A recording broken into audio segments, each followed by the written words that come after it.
Welcome back to another episode of Excuse My Grandma. It's Kim and my co-host, Grandma Gail. Hope everyone had a happy Thanksgiving. We had to take a week off just to be with family. We had a lot of traveling, finding each other, getting through the airports, doing all the TSA nonsense. But we did it, and we were together. Oh, by the way, I had to take my shoes off going through security. I feel like I haven't had to do that in a while. Well, I haven't traveled in 2 years, so my Clear Pass, the picture was on, but they wouldn't. But they kept rejecting me. So they said, okay, finally, they let me go You through. mean, was it expired? And no, it doesn't expire, but I guess just because it was inactive for 2 years because I didn't leave my apartment. That makes zero sense. You know how many people haven't traveled in the last 2 years? I know. Well, my Clear was not working, so they said they would adjust it the next time I went to an airport. Kimmy, I must say that I did not have a great plane ride, so I could tell you a little about that. Sure. Got on the plane. Wait, but by the way, just to explain, we are now in Florida, coming from New York. For those who haven't listened, that's where we're going on our right. trip. That's where we went on. My grandma lives in Florida for a lot of the year, and I'm down here visiting her probably for most of the winter, being roommates. Again. Like last year. Again. Well, I feel like it's going to be different You're this not time getting around. your room for as long a period of time. I think I'm going to rent it out to somebody else a little bit. Where am But I supposed to go? you have to stay in New York with your friends because we're back. We know we're back. So this is just, we're down here for the moment. And I got on the plane and it was, every seat was packed on the Delta Airlines flight. I said to the stewardess, I thought they were supposed to leave some empty seats. She said, oh no, not anymore. So that was a little strange, but the flight was good. And then I got to sunny Florida, and it didn't stop raining for a week. So the weather really only turned nice, Kim, when you got here. Woohoo. Yeah. So my flight was delayed like 6 hours, but I knew before going to the airport, so it was fine. Because I think they were forecasting storms that day. That's why. It never happened, but that's what the reason was. It was something, and there was a storm sweeping in from the Midwest that never quite hit New York. Right.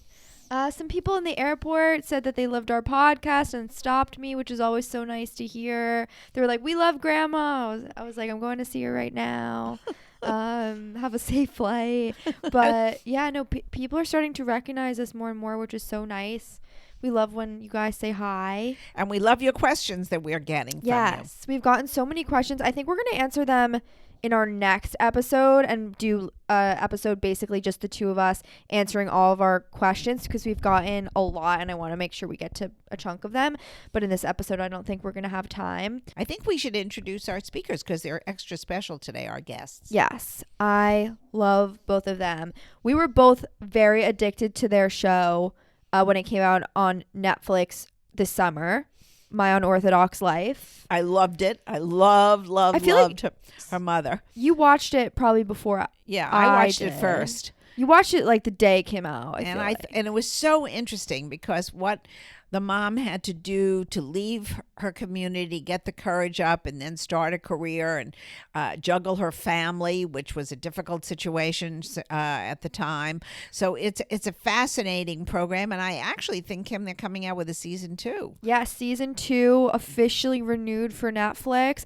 I wanted to ask them, I didn't get to this, but like if they expected their season to or their series to be so popular, because does everything that touches Netflix just become popular? Well, I watch everything. So yeah, but there's so much. There's so much, and actually, a content like this really was interesting because it was real. People love to see stories about families and real life families. I mean, they just enjoy it, and maybe they vicariously see themselves in some of the characters. But let's get to them. Who was your favorite character from the show? In the show? Yeah, I would say the mom. Really? Yeah. Julia? Yeah, Julia was my favorite because I thought she took such a step for a woman coming from a ultra-Orthodox community, and to see where she ended up and how her journey was, I thought it was fascinating. I love the two that we're having on, Batsheva and Miriam, which were, of course, Julia's daughters. They both are killing it in life and on social media. They've just grown so much since the show. Of course, also, I'm sure a lot of people listening want to know about Batsheva's divorce that she just announced. So we talked to her about that too and get some of the details. And so hope you guys enjoy. We are joined by Batsheva and Miriam Haart. They are the stars of My Unorthodox Life on Netflix. We were both huge fans of the show. I loved it. It was so popular over the summer and everyone's still loving it. Welcome to Excuse My Grandma, ladies. Thank you for having us.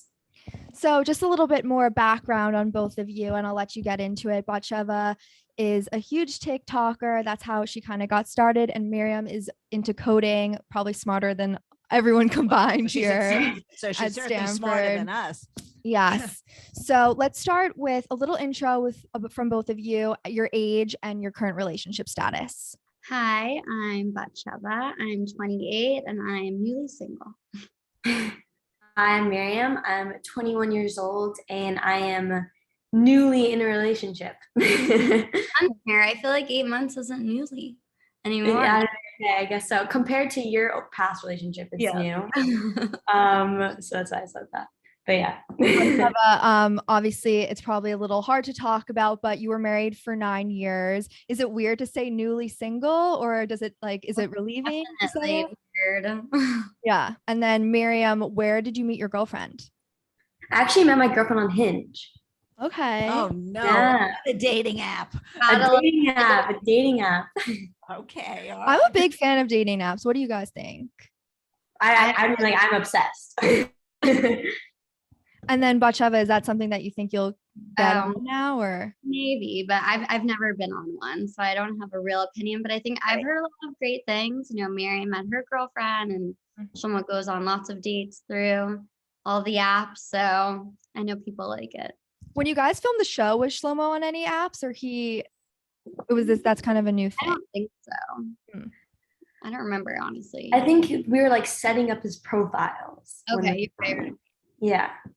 Got it. So for those listening who don't know about the show, explain to us, either one of you can take this one, what the series is about. So the show follows my family, and we kind of talk about how we went from this ultra Orthodox community and my mom transitioned out, and some of us followed right away and some of us took a little bit longer, but how she went from being like a stay-at-home mom to the CEO of Elite Model World, one of the largest agencies globally. And just like our family dynamics, we're all in different religious spaces. We all love and respect each other. So it's kind of about a family who is just like going through transitions and supporting each other and hopefully making the world a better place. Well, I actually loved the series. I thought it was fascinating. And I thought your mother was just an amazing person to be able to do what she did at her age. Also, it's easier when you're 18 or 19 and to split from a community rather than when you have children and have to make that decision. Yeah. But it was curious in the series when I was watching it, and it was over the summer, so maybe I don't have this correct. You married very young, did you not? Yeah. And was mom for that or against that? So I never really understood. Was she supportive of that situation? Yeah, I mean, where I was coming from, like you get married at, like I started, like my mom wanted me to start dating when I was 18. So it was like very much what the community expected of women. Right. I met Benton through family friends. So it was like a little more casual, but after we started dating for a little bit, they were like, you either get married or you break up. There's no like, you don't have a boyfriend where I came from. But the option to go to university was not there for you. I didn't. You chose not to do it. So people do go, but like majority, if they do go, it's like an all girls program. Not like regular college like Miriam's in Stanford. Like that was never something I ever thought I was going to do. And it wasn't promoted at all. So like, it just wasn't on my mind. I didn't go to college until I was 24. So I'm still a student. I hopefully will graduate by the time I'm 30. My school didn't know how to submit my transcript to Stanford.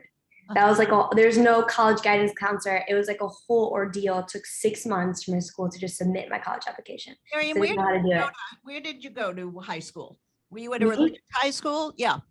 So I bounced around a little bit. I started off in the school called Teres. So I went there for 9th and 10th grade, and then I switched to Maya, which is another more modern Orthodox school. So the first school I went to was like not modern Orthodox, and then it was very Orthodox. And the second was they had sports for girls and stuff like that. Right. Yeah. My note is the same name as like the birthright program that I did. What does that Oh, mean? cool. I think it means crown. Oh no, that's a terrace. What is mine? Oh, it means ocean or wave. Oh, It means like a wave. Yeah. Going back a little bit, when did your family decide to leave Muncie, the community that you grew up in? How old were both of you? Your mother, not the family. Oh, just, true. just Your her mom. Mm-hmm. Mary, you want to do this? Yeah, I can talk about this. Yeah, so my mom left right after Batsheva got married. So that was when I was 12, so 2012 or like 13, around that time. And she started just traveling, doing her thing. Batsheva was in Israel, and she would come back for some weekends, like every other weekend or every weekend. And I went with her out for a little bit too, and then, but primarily stayed in Muncie. So you stayed with your dad during that Yeah, period. with my dad. Right. Yeah. Mm-hmm. Yeah, so at that time it was like me and Aaron in the house with my dad, and I think my Shlomo was also in Israel then, if I'm not mistaken. He was I home think when we got married, and he left like the next year. Yeah, the next year. Okay, so he was there the first year, then he left Israel the next year. And yeah, so then And Miriam, it was kind of up to you whether you wanted to stay in the community or not. Yeah, so pretty much I didn't know any other way of life. And so this was my first time being exposed to a person that happened to be my mom, who was living a life outside of Muncie. And so once I turned 16, so it took me about 3.5 years to really just even allow myself to ask her why she's doing this. Because I was so ingrained and indoctrinated that my way of life is the right way, because that's what everybody I knew did. Mm-hmm. And so it was only once I turned 16 and she took me to Paris with her for my 16th birthday. And I was at a raclette restaurant with her. She was eating ham and cheese and like just all these different meats and pouring cheese on it. And I was eating just like baked potatoes because that's all that was I considered to be kosher. And so I'm eating this potato while she's like saying, "Oh my God, this is so good. Like life is amazing." And I'm just looking at her like all sad, eating like lettuce and potatoes. And I finally allowed myself to be like, okay, why is it okay that you're doing this right now? Because I was taught my entire life that this is literally the equivalent of going to hell. This is just wrong. You know, it's immoral. It's like stealing and, you know, and so that's when I allowed myself to question. And then after 6 months, after I heard her, she had reasons for everything. And so once I heard her reasoning, I allowed myself to question. And then 6 months later, I stopped believing in the religion and I moved to San Francisco. And so that was my out of the community. Yeah. Would either of you have changed the way that you grew up if you could have? It's a great question. No, I think that I never like to look at any experiences I had and like say I would do them differently, because it's made me who I am today. So I'm very thankful for my upbringing and just like my life path, I guess. I was curious because Batsheva, when you got married so young and your mom had left the community, and that was a betrayal you felt of your way of life. You didn't have anything like a prenup at the time, because I have a feeling you didn't have any money and he didn't have any money. Or does that enter anything in the community? Do you sign any papers? Nowadays, like I've heard from people that a lot of people are doing something called a halachic prenup, which basically because you get married in the legal system, but then you also get married in the Jewish courts, and a man still has the power to, you know, take away your right to get divorced in the Jewish courts. So a lot of people, because there have been some really big issues within the community of men not giving their wives a get, which is like a halachic, or what's the word? I'm trying to translate myself. A religious divorce. Religious divorce. Thank you. So there's something that they put together that it basically like you both parties need to sign so that he can't withhold that power over you. And I think a lot of people are doing that. That wasn't something that I thought about when I got married, but it is something that people are doing now. Because we had a very interesting, a few weeks ago, we had a divorce lawyer on who was wonderful. And she was saying that, anybody who has any property or anything prior to marriage really has to have some kind of legal, if you have nothing, you don't have to sign anything. But if you have things going into a marriage, then something has to be down on paper.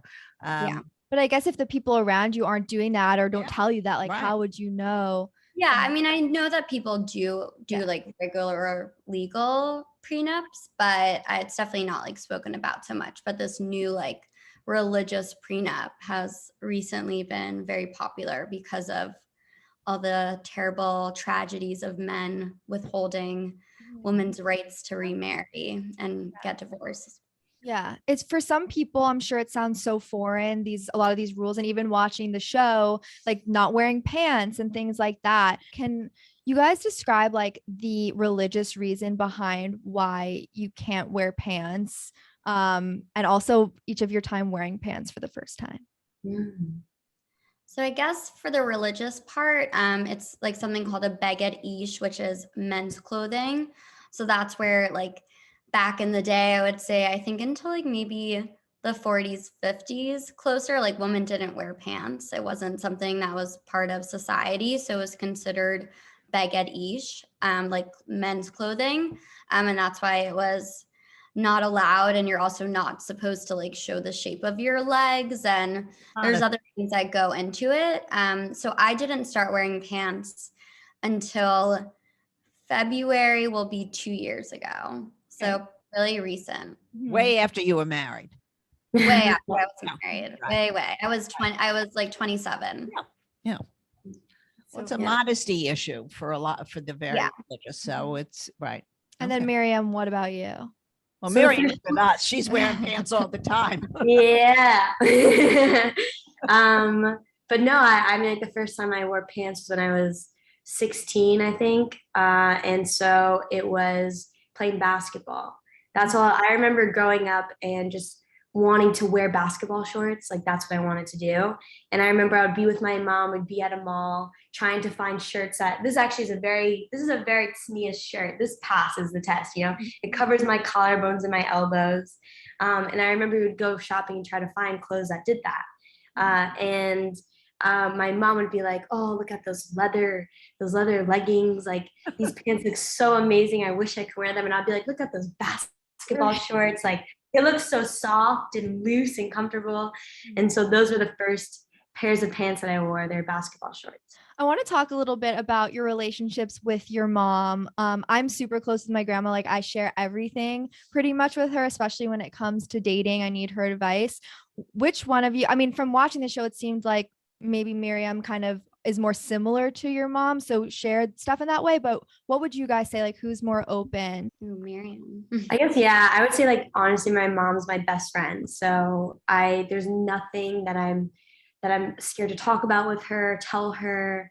Like once, if I ever, I don't know what I can say, 'cause it's a podcast, but pretty much she's helped me in high school with things, like she was always there for me. And so I'll always be there for her. And so I definitely have this relationship with her that's founded on love, and so. Do you want to go into her agency at all? Is that any future plan for you to take a part in that? Because no, I do actually. I had a conversation with her recently where, since like I'm at Stanford, I'm always networking. I have my website and my business cards, and I have ideas of things I want to do. I like having my 5-year plan, my 10-year plan. And so I had a conversation with her pretty much of saying, should I continue spending my time networking and making connections and finding a job, or should I focus on the things I need to learn and join your mission and work for you? And so she said, yes, like this is what I want you to do. And I said, okay.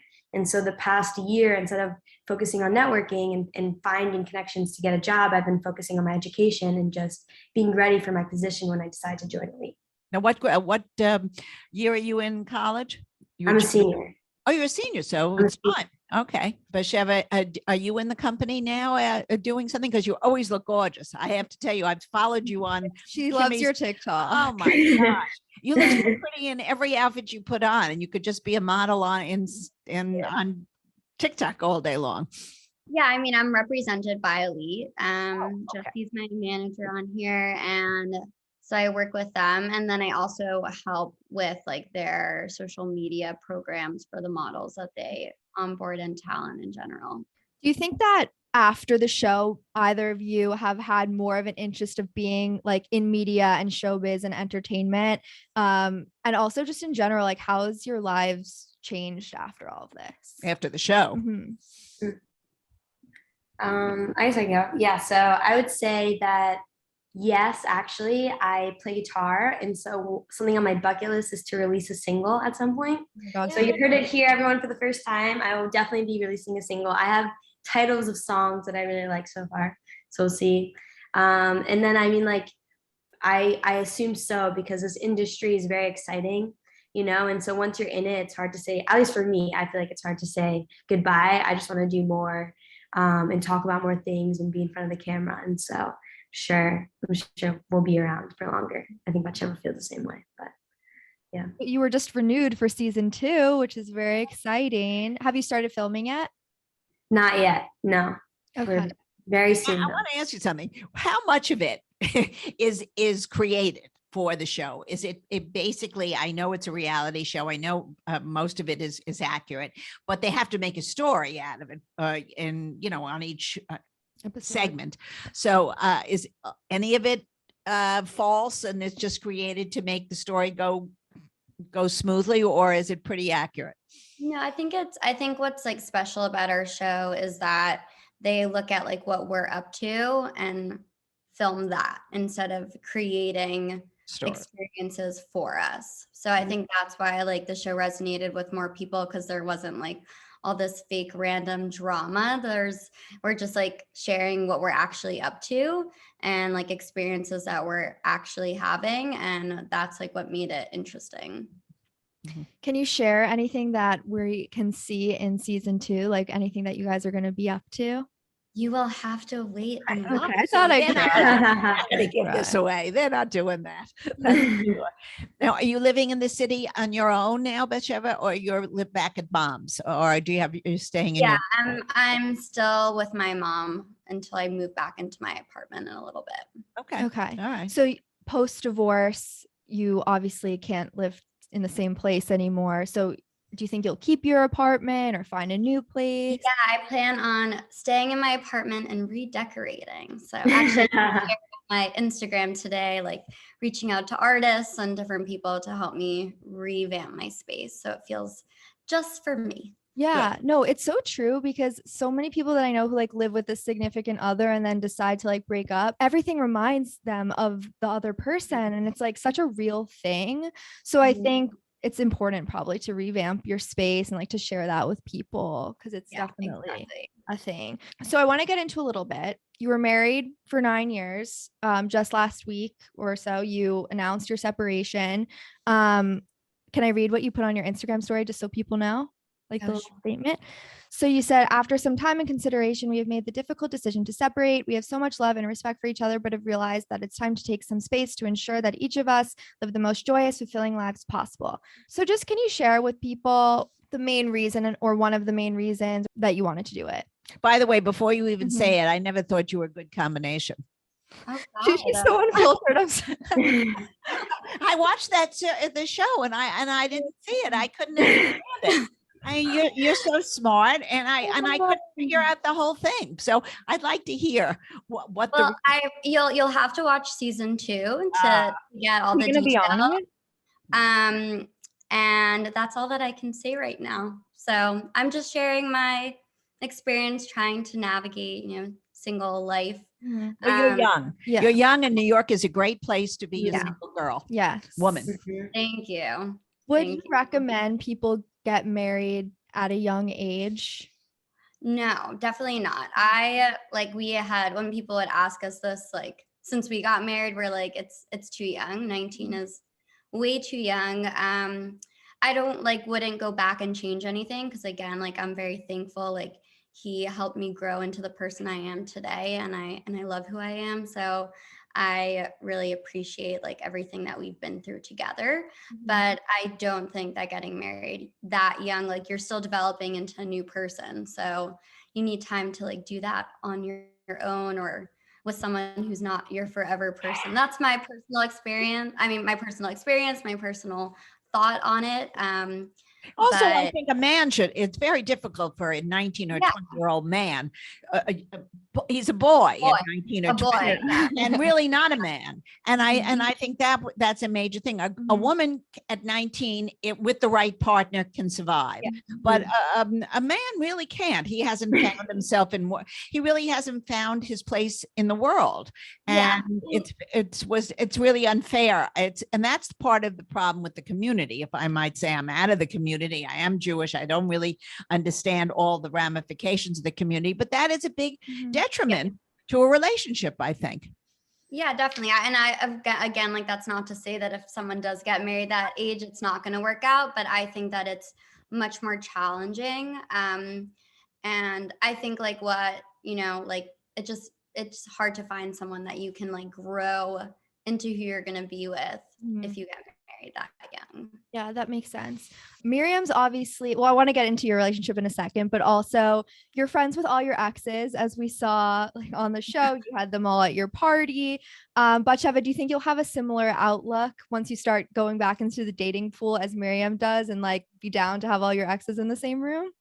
I don't know. I have no idea. I always thought that was really inspiring of Miriam to be able to do that. But I think Miriam, if I may say this, she didn't have any like seriousness with any of the wasn't a people. 9-year. Yeah. It was just like fun, and she had a good time. So there's no bad blood.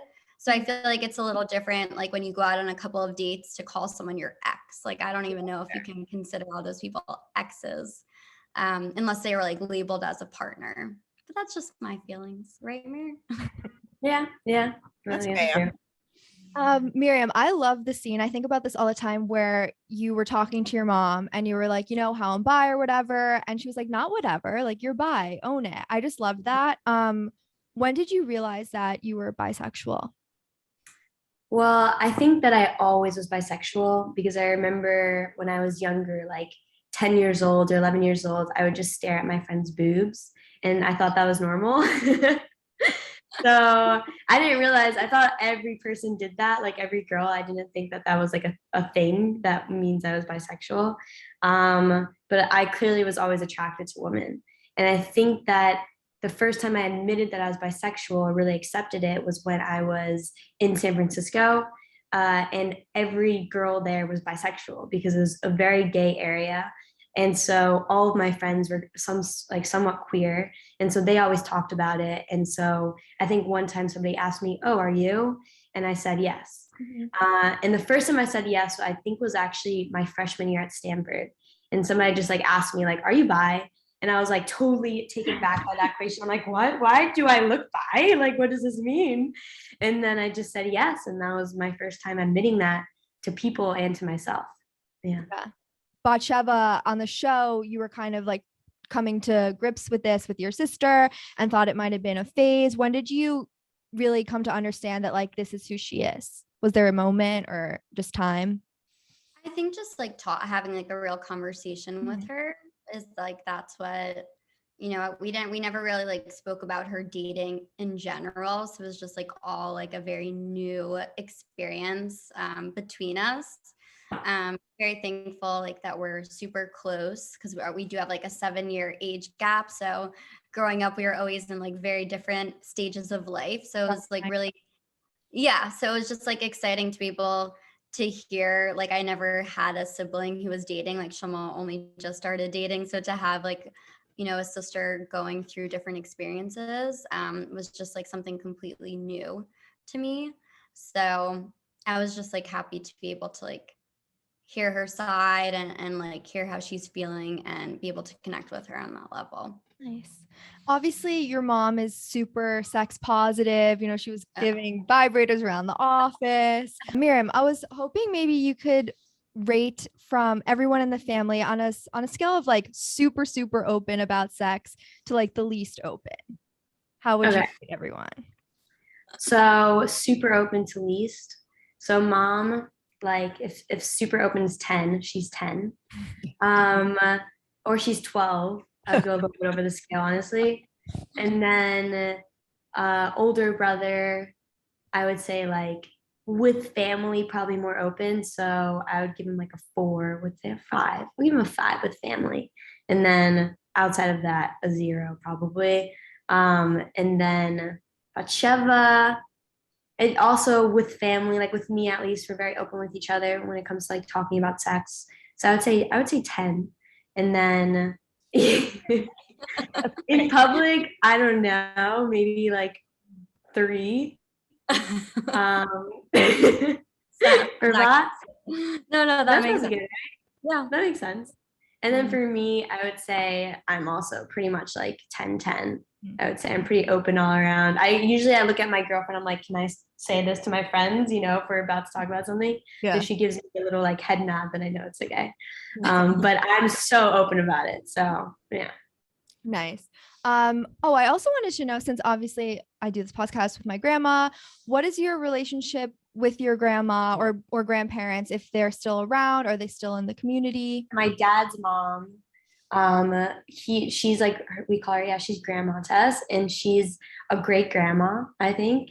Always sends us cards on birthdays and Hanukkah and things like that. And so I talked to her. I remember coming out to her. That was probably like 2 days before the show came out, because I wanted it to come from me and not from a Netflix show, and so I was like, "Oh, hi, Grandma. I have a girlfriend." And what did you say? And she was like, "Oh." That was pretty much her response. It was just like, I'm like, "But don't worry, because like no matter what, my child will be Jewish. I am a girl, so do not worry." And so she's like, "Okay." And then my other grandma is very religious, and so we don't really. I don't really talk to her. I don't know about Batsheva doesn't either, I guess. Yeah. So that's the story there. Mm-hmm. What Jewish traditions do either of you still do, and like what level of Judaism would you consider yourselves? I guess besides from my little brother Aaron, I'm probably like the most religious still. I still like keep Shabbat, not strictly, like I'll watch TV and I'll go on my phone, but I don't work. Like I don't go on social media. I don't answer my emails. So it's still not the level of observance that I was doing or I was brought up with, but to me, it's still like a day of rest, and it feels like a different day of the week, and just like a family day. And I like that I have that day off for myself, like spiritually and like mental health wise, to kind of check out. And I think that's why I love what I do still. A lot of people are like, how are you not burnt out? Like you always share so much. And I'm like, every single week since the day I started, I'm never on social media for 25 hours every single week. So I think that really helps like ground me and appreciate what I do. And Would you ever marry a non-Jewish man? Or would you even date one? I definitely would date, specifically so that I am not looking to get in a relationship right now. Oh, I know that. Well, that we know. I feel like that's my thing, specifically would want to date non-Jewish people, so I can't make myself serious about anything. Okay. But I would ideally like to be with someone who's like traditional in their Jewish values, but I'll never say never to anything. So. And then Miriam, what level like would you consider yourself, or do you do any traditions still?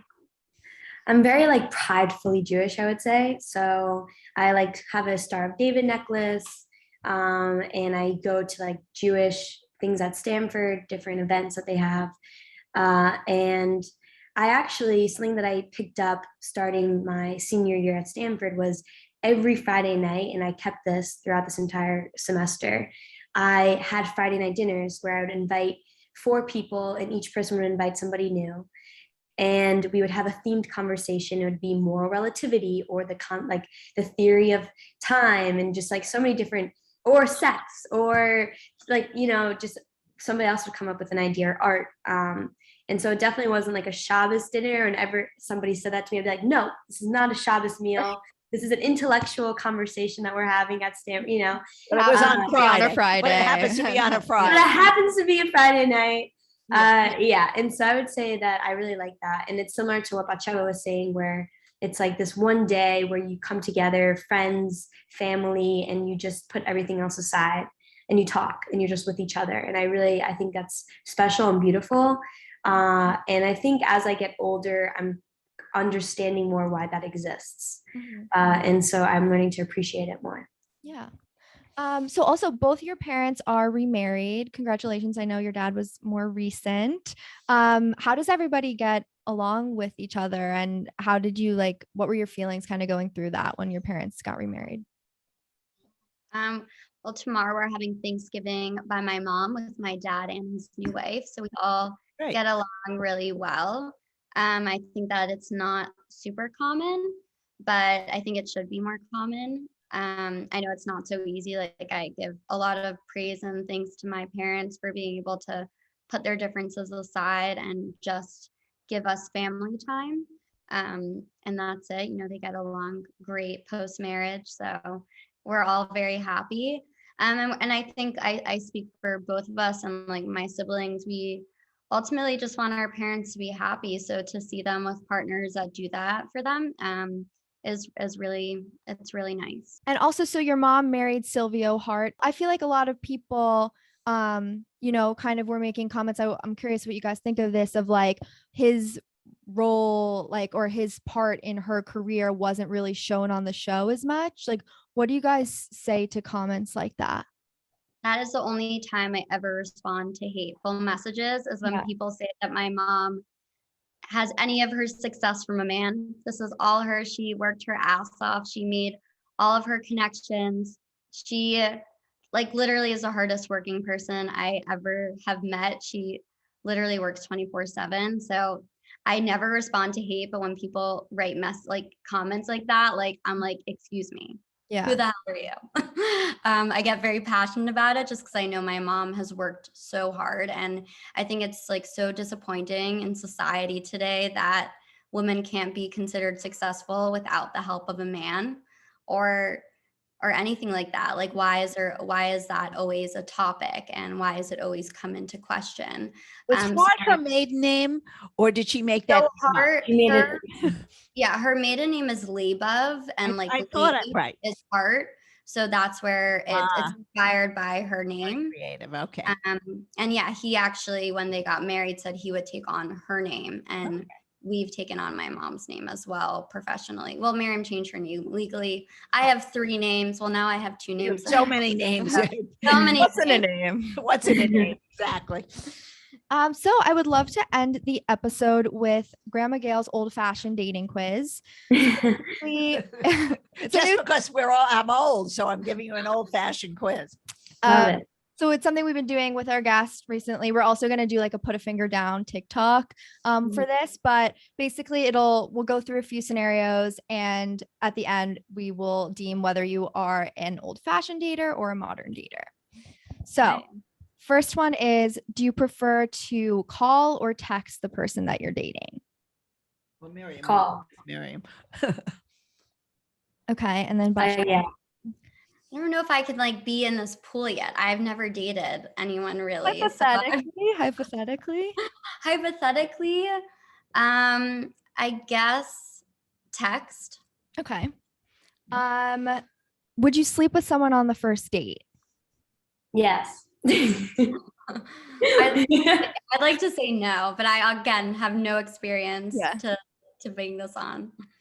Okay. Dating apps or setups? We kind of talked about this, but I think setups are cool, but I think dating apps are awesome too. I think it depends what you're looking for. If you want sex, dating app. If you want a relationship, setup. So would you move in together before getting engaged or after? Or not at all? I would like to wait until I'm married to live with a significant other. She's a before to my own heart. Okay. I agree with before, yeah. Get picked up for a date, or do you prefer to meet them at the restaurant? Well, I feel like New York City is so different. Yeah, true. I feel like I would say meet at the restaurant. Yeah. I mean, I think pickup is nice, but not necessary. You could not necessary in New York City. Would you ever sleep with multiple people at once? Ooh, it's a goal. Definitely. And from experience, though. Yeah. I want to go back as Miriam. Forget it. You're so boring. Oh my God. You were so boring. Okay, last one. Should one person in the couple always pay, or should you alternate? I'm an alternate. I never let guys pay for my bills. I actually am really against that. I think it's like a power dynamic thing. What about with the woman? With the woman, alternate. Just alternate. Yeah. That's the answer. Mhm. Alternate. Mm-hmm. And Batsheva, what do you think? Well, I guess like I'm kind of old school that I want a guy to take me out, Mhm. but I think that I would offer, take my It's like you, Kimmy. wallet out. Yeah, I do this thing, the reach. I like reach toward my Yeah. back, hoping that they're gonna be like, no. Yeah, exactly. I think it's rude if you don't reach Exactly. in today's world, but I still want someone to take me out and pay for me. Yeah. Okay, that was it. So it's honestly what I got. Score? What's their score? Their score is mixed. Miriam only got 2 old-fashioned things, I think it was. So definitely a modern dater. Batsheva was more mixed, but on the cusp of traditional. Okay. I think so. Batsheva's with me and Miriam's with you. So that works out. Yeah. Well, thank you guys so much You're for terrific. joining us on Excuse My Grandma. We love you both. Thank Tell you. our listeners how they can follow both of you and watch your show. Yeah, so you can follow me, Batsheva, at Batsheva Haart on Instagram, TikTok, Snapchat, YouTube, all the platforms, and you can watch My Unorthodox Life on Netflix, streaming now. Yeah, and my handle's at Miriam Haart, all the platforms Batsheva mentioned. So feel free to follow. Hope you all enjoyed listening to the girls today. I thought they're so nice and down to earth and really, give you their opinion on where their lives are going. So I thought it was a very, very entertaining, Kim. Let's do our 1950s movie of the week. What do you think? I think that since Batsheva and Miriam are sisters, we should do something about sisters. That sounds good. There's a movie, Young at Heart, 1954. Very, very good with Doris Day. Yep, and Frank Sinatra. And it was about, the lives and romances of 3 sisters. And it's a musical. Again, a fantasy that everybody will just get a giggle out of. Enjoy. Okay, another great episode of Excuse My Grandma. You know how to follow us on TikTok and Instagram at Excuse My Grandma. You can comment your questions on our videos. You can DM me. And also, please don't forget to give us a review on Apple Podcasts and rate us 5 stars so we can make more of what you guys like to hear and rise to the top of the charts. Okay,